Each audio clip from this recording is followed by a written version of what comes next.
Nancy Drew has become a ubiquitous figure in popular culture since her debut in 1930, but how much do you really know about the iconic girl sleuth?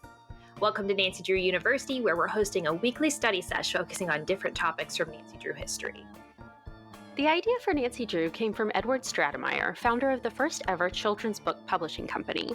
He hired author Mildred Wirt Benson to ghostwrite his series under the pen name Carolyn Keene, and the first three Nancy Drew books released on April 28, 1930.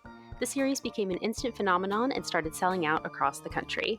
New volumes were published about once or twice per year, and production of the series increased dramatically when Simon & Schuster bought out Stratemeyer's business in the 1980s. It was at this time that we began to see new spin-off series such as the Nancy Drew Files, and we saw attempts to modernize Nancy through series like Nancy Drew Girl Detective and the Nancy Drew Diaries. The series has also been adapted into 7 movies, 3 TV shows, and more than 30 PC games by Her Interactive. Stay tuned for part 2 and more Nancy Drew history. Welcome back to Nancy Drew University. Today we're covering part 2 of Nancy Drew 101. Make sure to go back and check out part 1 and our other videos for more Nancy Drew history. We can't talk about Nancy without also mentioning the Drew crew. Much of Nancy's sleuthing would not be possible without the financial and moral support of her father, attorney Carson Drew. Nancy's mother, Kate, died when she was young, and the Drew family housekeeper, Hannah Gruen, stepped up to help raise Nancy.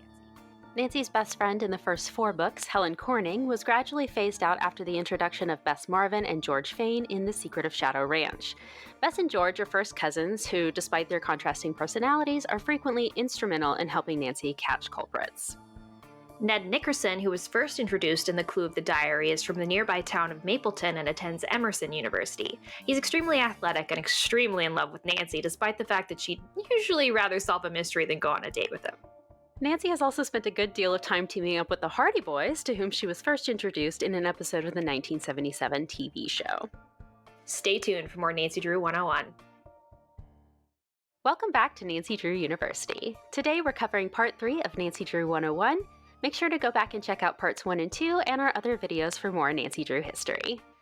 Nancy Drew's character has gone through several revisions and updates over the years. Depending on the book you read, Nancy could be anywhere from 16 and 19 years old, her hair may be blonde, Titian, or somewhere in between, and her iconic blue convertible could be anything from a Roadster to a Mustang.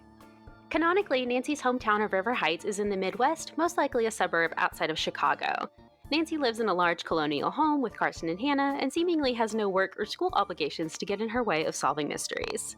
Speaking of the mysteries, Nancy's ability to close a case has brought her a reputation as an outstanding detective and earned her the respect of Chief McGinnis and the River Heights police force.